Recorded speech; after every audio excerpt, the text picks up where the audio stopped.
बर्फीले तूफान के बीच एक औरत खाना ढूंढने घर से बाहर निकलती है। चारों तरफ बर्फ ही बर्फ थी, लेकिन तभी उसकी नजर एक पेड़ पर पड़ी जो मुलायम कीवी जैसे फलों से लदा हुआ था। बिना कुछ सोचे उसने एक टोकरी भर ली, मगर जब वो ये फल लेकर घर पहुंची, उसकी सास ने उसे धक्का मारकर गिरा दिया और लकड़ी का डंडा उठाकर बेरहमी से पीटना शुरू कर दिया। उसका ससुर जो पास ही खड़ा था उसके ऊपर चढ़ गया और उसका मुंह जबरन खोलकर गरम खिचड़ी उसमें डाल दी। वो जलन से तड़प उठी, मगर डर के मारे आवाज तक नहीं निकाल पाई। हालांकि लड़की गरीब घर से थी, पर बचपन में उसके पिता उसे बहुत प्यार करते थे। वो उसे अपनी जान से भी ज्यादा अजीज मानते थे। लकड़ियां काटना, फल इकट्ठा करना, हर काम में उसका साथ देते थे। मगर पिता की मौत के बाद हालात बदल गए। कर्ज चुकाने की ताकत न होने पर उसे जमींदार के घर में नौकरानी बनकर रहना पड़ा। एक दिन एक घूमते हुए साधु ने जमींदार के दरवाजे पर दस्तक दी। दरवाजा जमींदार के मंदबुद्धि बेटे ने खोला। आलीशान हवेली में इस तरह के बेटे को देखकर साधु को एक चाल सूझी। उसने कहा कि यह लड़का बहुत भाग्यशाली है और अगर 3 शादियां कर ले तो बड़ा अफसर बनेगा। जमींदार और उसकी पत्नी बहुत खुश हुए और तुरंत किसी लड़की की तलाश में लग गए। लेकिन गांव में कोई भी अपनी बेटी उस मंदबुद्धि लड़के से ब्याहने को तैयार नहीं था। आखिरकार उनकी नजर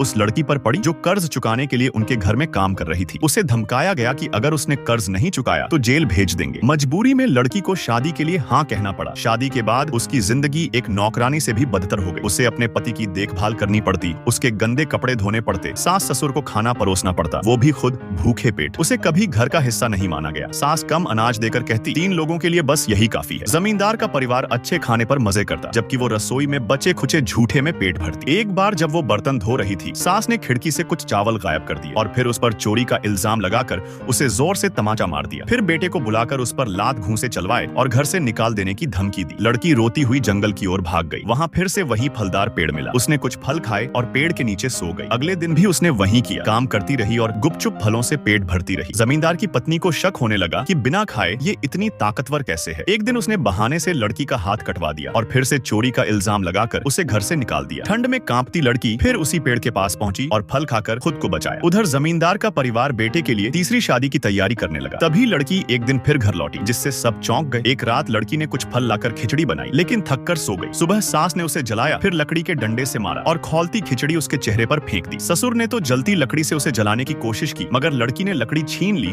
और खुद को बचाते हुए वहां से भाग निकली। बर्फ से ढके रास्तों पर फटी पुरानी साड़ी में चलती हुई वो बेहोश होकर गिर गई। गांव वालों ने उसे बचाया, लेकिन उसकी हालत नाजुक थी। वो कुछ कह नहीं पा रही थी, बस आंखों में एक कहानी थी। अब मुझ में कोई लड़ने की ताकत नहीं बची। जो कभी प्यार था आज सिर्फ दर्द बनकर रह गया।